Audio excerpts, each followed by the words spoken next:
Hi everyone and welcome back to Splashpage. I'm Sean and as always I'm joined by Andrew. And did Andrew and I wake up at 3 a.m. in our respective time zones to watch all 10 hours of the Sandman and still somehow have the 1000th video on Sandman come out on YouTube? Yes. The answer is yes. Give us a chance, Netflix. Give us something earlier. Just anything. Andrew, what'd you think of the show, man? This was such a good recreation of the comic books and so beautifully done, and I absolutely loved it. Same. And I think this video is going to be one that is a topic a lot of people are going to be talking about. And it's what was Desire's plan? And why did Desire even have a plan? The entire season really revolved around Dream being captured and then kind of fighting the Corinthian, then dealing with a lot going on around Rose Walker. But in the background, we noticed that Desire had its own storyline going on, and it seems to be the big bad for next season. Knock on wood, we get one. So Yes, let's please. so let's talk about it. So Desire is one of the Endless. The Endless are beings that are actually above gods. They started existing the moment a breath was taken by a living creature on any planet in the entire universe, and they will exist until the last creature takes its last breath. How many endless do we have? There are seven Endless, and they are actually all siblings. The first one, the eldest, is called Destiny. That is followed by Death, Dream, and Destruction. Destruction is sometimes known as the prodigal or the prodigal son because he stepped away from the family 400 or 500 years ago and no one's heard from him. After that, you have the twins, who are Desire and Despair, who have a really hard time getting along with Dream. And then the youngest is Delirium, who at one point was actually known as Delight. So those seven make up the Endless, and they're kind of these feelings, emotions, ideas, concepts that are put into human bodies or beings so that they can be represented that way. And they work for humanity. They serve humanity in doing what they do, which is defined by their names. Right. So their goal isn't to interfere, it is to make sure that those larger concepts happen. Now, another thing about the endless is that there are some rules. They cannot harm each other or spill each other's blood. And going back to the comics, it didn't really come up in the show, but if they do, they will be chased down for all eternity by the kindly ones, which we did see in the show as the Fates. So we have this whole first season where we start off with Dream being captured by a man named Roderick Burgess. But how did that happen? How did Desire help make that happen? Yeah, it's a great question because it feels like there are a lot of question marks, but it kind of does wrap it up a little bit nicely at the end of the season. And, we get the sense that Desire is not crazy about Dream. And we'll get into some ideas on why Desire may have done this at the end of this video. But for now, let's say what we know and how we get to the end of this season. The first thing we know is that Roderick Burgess was able to pull together a lot of random items. There was the dagger from under the mountain, there was a feather from an angel's wing, there were a few other items, and what he was attempting to do was to capture death for his own purpose. But what Desire did is kind of trick him and make it so that the spell that he read, as well as the items that he put together, actually forced him to capture Dream, not Death. Now, once Dream is captured, that gives Desire, an undisclosed amount of time, but it ended up being around 100 years plus in the show, to plot against him. And also in the show, we hear that Dream is weaker when he's not in the dream world, in the dreaming. He left in the show to go fight the Corinthian to bring him back or to end him. This might have been part of Desire's plan, too, to help free the Corinthian so that Dream would be in a weakened state when Roderick Burgess was casting his spell. Yeah, it certainly plays into what happens in the show. It seems like it is a multifaceted approach to bringing down Dream by Desire. So once Dream is captured, then that's when the real plotting began. They then had 100 years to plan without Dream around.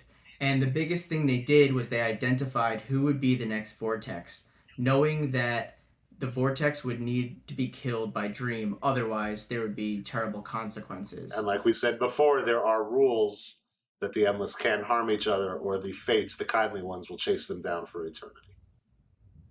So the Vortex ended up being Unity Kincaid, who was affected by the sleeping virus.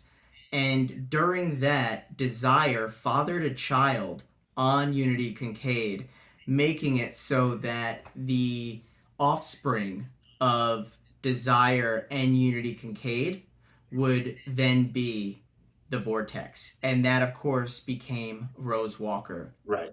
And that's just a fun little prank Desire felt like playing on Dream, to play with him. Just a happy little, Yeah. a funny little sleep rape, Yeah, yeah, yeah. essentially. Yeah. Once Dream is freed from his imprisonment, he then goes on a quest to get all of his tools back and finds out from Lucian and a few other folks that there is a new dreaming vortex and that he'd have to kill the dreaming vortex. Once it's getting down to the nitty gritty and he's going to kill the vortex, if he did, remember, there's a rule that says no endless can spill the blood of another endless. So by Unity coming back and taking the vortex back from Rose Walker, Dream can kill Unity because there's no blood there. It was the child of Unity and Desire that would have caused the issue. They cut the familial line by going back to Unity.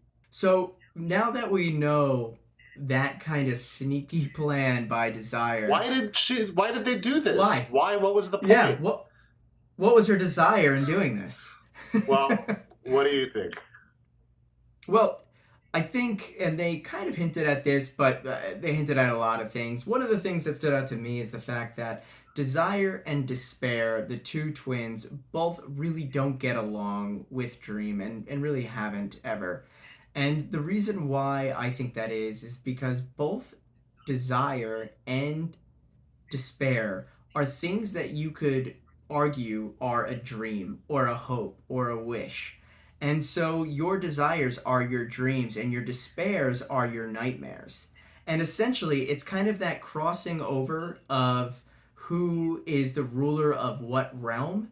And the fact that Dream is older and more powerful, I think just leads to a lot of jealousy and angst by the two twins. And I think you're right. There is some sort of power vacuum there with Desire and Despair, thinking they are at least the equals of Dream, whereas Dream kind of is cold and aloof and looks down upon them. And I think they want to prove that they're at least equals, if not more powerful. That's why all the shenanigans. Yeah, and it stands out to me too because Dream is not a good person. Mm-hmm. I mean, he's not a person at all, but Dream is not a good being. Yes. And neither is Despair or Desire. I think the only real genuine one you have out of the Endless happens to be Death, which I get the irony and obviously the kind of juxtaposition of the job versus the person doing it there. But it makes it really easy to see why they would not get along and why they would have these plots against each other. Now, I had also read an article from the actor that played Desire, who spoke with Neil Gaiman about their role, and there was also an aspect, at least in their mind, of Despair is, well, kind of depressed, despairing all the time. And in the comics, and I believe in the show, but they didn't hint at it, this is not the first Despair. Despair has died before, and it's a new Despair. So Desire knows that Despair can die and wants to keep them in the world and keep them interacting with the family and give them things that they can do and react with and try to look forward to as a kind of a way to not lose their sibling. So I think that's another Right. I think that's another aspect of why Desire is just screwing around with Dream for seemingly no real reason other than pettiness. Yeah, and I like that idea a Yeah. lot. I think In the show, there's actually a comment or a mention from Dream when he's kind of holding Desire's head back, says something along the lines of, "Do you really think that you and Despair can take on Destiny, Death, and myself?" And to think about the sibling rivalry Sibling civil war. and kind of like who each person would pick as far as like which side they would fight on. I found that really interesting because I didn't really get that sense too much in the comics, Right. but here it was like line drawn. Yeah. Well, if Desire is the one making the first moves and Death and Dream seem closer, Death will probably take the defense of Dream rather than the attack. Kind of, Yeah, and we know Death and Dream are pretty yeah. chummy. We got a great episode, I think it was episode 6, where we get the kind of walkthrough of Death and Dream kind of picking each other up Yeah. and showing each other kind of the ways that they work. It really was a West Wing of an episode. There was a lot of walking and talking. Yeah. Great. So that is our read of what Desire was attempting to do this season. Yeah. And we know a bunch more for season 2, but we're not going to go into spoilers here. So let's hope we get a season 2. Knowing this is Netflix, this could be canceled tomorrow. But Also, fight the yeah, good what do fight. you guys Watch it. think was Desire's plan or why they were doing it? Let us know.